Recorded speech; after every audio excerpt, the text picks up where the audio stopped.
Ending of load shedding is easy. 3 months you can stop this load shedding. They are not making the efforts, and they are creating opportunity out of this load shedding. One, the opportunity to give people the hope that something is going to happen. Secondary to it is they are using it towards the election to say, we have been working hard in ending load shedding, when they know it can be done in 3 months. Bring back the 17,000 megawatts that is currently sitting idle and not working in the power stations and completely shut down due to some of these minimum emission standards. Bring back the additional power that is already available within Eskom. And once you solve that, you're going to be okay. Yeah. Right now, we're faced with a blackout. We're faced with a complete grid collapse. That's a huge topic that people don't understand. The minute you go, we're sitting at about between 24 and 25,000 megawatts of available electricity.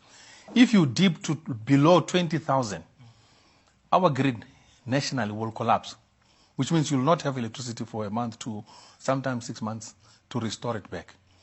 Because the minute you have a transmission collapse of electricity not being transmitted on the power lines, your grid, when it goes off, the minute you bring it up, those instruments, those transformers, those power lines are going to start exploding. That is what we talk about when we say it's a grid collapse. When they explode, you have a national, it's like bombs will be going off.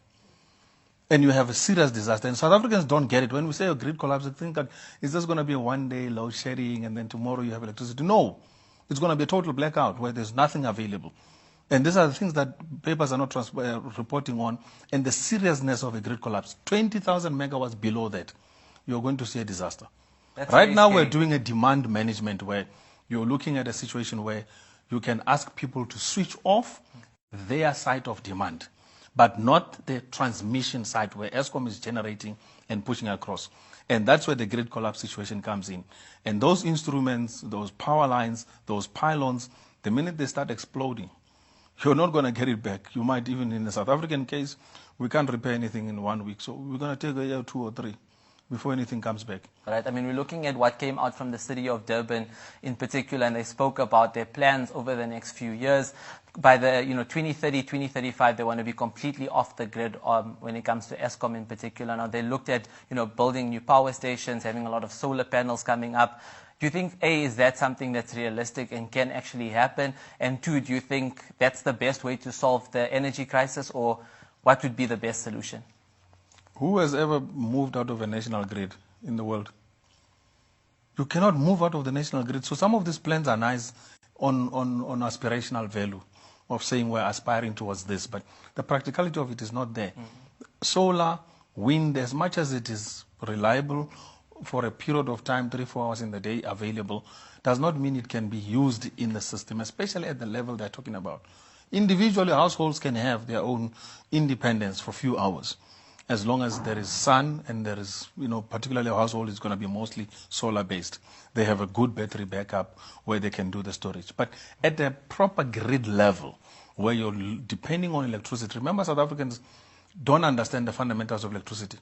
We've got 399,000 kilometers, almost 400,000. When you talk 400,000 kilometers of power line, it's a lot. It's lines running like that throughout the country. And all of them, the miraculous thing is they are all synchronized to produce 50 hertz electricity currents at the time, at any pulse.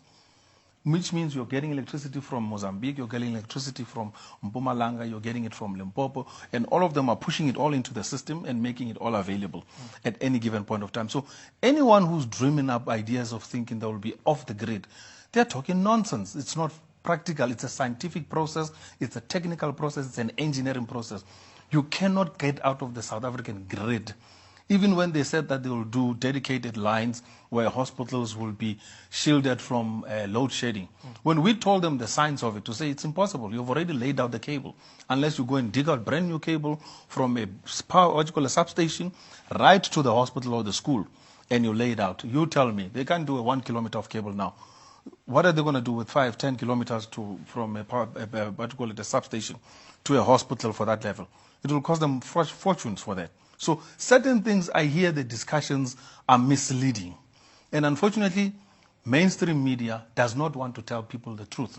They will always come up with these ideas. Solar is nice for houses, for small commercial buildings.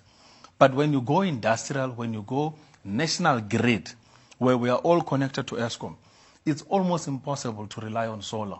You cannot have windmills coming out of, for instance, the Northern Cape. You have solar plants coming out of Eastern Cape as well as the Northern Cape, all sitting in the desert producing electricity. It does not even get transmitted because you get to lose 40% of that electricity. And the fact of the matter is there's two currents there. There's two currents. One is heavy voltage. The other one is called low voltage. And low voltage cannot be transmitted over long transmission lines over a period because you lose a lot of it, and it's static. It's up and down. It's intermittent, and it picks up and continuously cause disruption, and it bans equipment in the transmission. So what does Eskom do? They buy it and they dump it. They don't want to tell you the truth. But that's what happens. They just buy it on the gate. Right there, they throw it away. But they had to do it because the World Bank imposed the condition.